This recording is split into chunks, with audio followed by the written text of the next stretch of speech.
Context for learning English. First, we have to learn how English got to be so messed up. Many students, probably all of them, come from a first language where letters represent sounds. So when you look at Spanish, you know what Spanish says, right? English, there's no relationship. The most powerful place to stand is there is no relationship between letters and sounds in English. Instead of square peg and try to make something make sense that doesn't make sense. So I always start with the history of English for two reasons. One is the seeker teacher reason, the peek behind the robe that I'm sharing with you. It's to let them hear you talk. So there's a beautiful visual image up there of the history of English. So back here in 450 was the Angling, the Angles, the Saxons, and the Jutes. And they conquered Great Britain, and the language that they spoke was German. And about 780, 800 was these guys, the Vikings. I'm going to tell you Vikings in case you can't tell from this magnificent drawing. So the Vikings arrived, fighting, and this time there was no clear winner, and they put their languages together.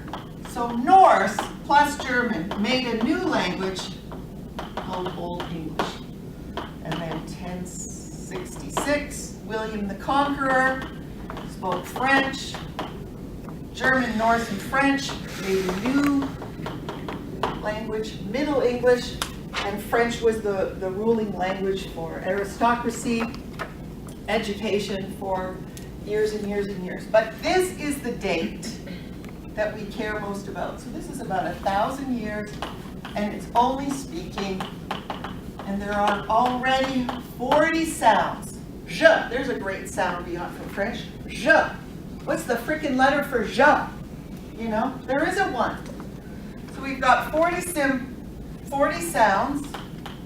We're getting to the rub right here. What is it, 1476? Yeah. 1476. William Caxton. One man, one day, one machine ruined English for everyone for all of time. And he was a businessman. He wasn't a scholar. He was trying to make a buck. He saw, which he did. He was successful at that. He saw a printing press at a trade show on the continent. He bought it. He set it up by Westminster Abbey. And he went to write English down. Well, English was written down by, but these guys had written English down, which was Latin. So he had 26 symbols. And he goes to write English down for the common man. And he goes, I can't do it.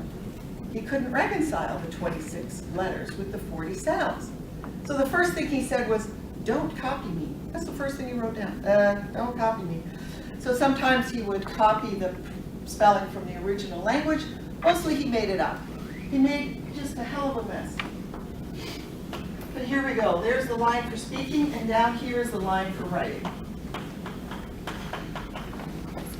Printing. So that was the printing press. And he wrote English down, and here's the tragedy of your education and the tragedy of mine. All education happens only on this line, because the speaking was in place when we went to school. So nobody ever told us English is a stress-based language. Nobody ever told us the rules of conversation, because we could already do it. So as English teachers, we teach those writing skills, and we expect a result on this line here. We expect them to speak English from that, and they can't. And I'm telling you, students are so relieved at this moment to learn it's not their fault. That English is broken. It's been broken for hundreds of years, and a lot of them have success in reading and writing. They don't know why they can't speak English, because they've worked at it. And this is why, because nobody taught them. So this is what we're going to do today. And then the fun thing that we do is 1603. Spelling was so crazy, printers popped up all over England around William Caxton. And they valued margins. They wanted their pages to look pretty. So they would add letters and subtract letters to justify their margins with their printing. That's how random printing is in English, right? And it still is. And spelling was so crazy, I'm going to say it. William Shakespeare, who we all know, spelled his own name 14 different ways. None of them is the way that we spell it today. He never spelled it the way we spell it. So society, in 1603, society said, this is ridiculous. We have to standardize spelling. So they wrote all of William Caxton's spelling mistakes into a big fat book. Put all the spelling books mistakes together in the big book of mistakes. And what do we also call that book? Dictionary. The dictionary, sure, the big book of mistakes. We've been studying it for 500 years. One man's freaking spelling mistakes. And making students like me feel stupid because we don't get it. I don't know why to and go look the same and don't sound the same, and I can't guess. So, can you get your students' experience right now and go, oh, this is not my fault.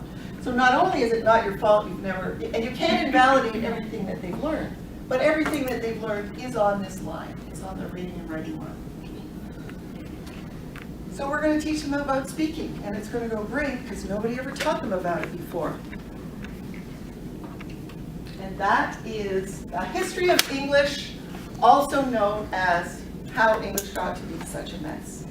And it's important for the students to see that it's not their fault and to listen to you talk. I think you could talk about cats, but they must listen to you talk at the beginning. And I always tell them, you know, it's speaking class, so on the first day I do all the speaking and you do all the listening, and throughout the course that switches. And by the end, they're doing all the speaking and I'm doing all the listening.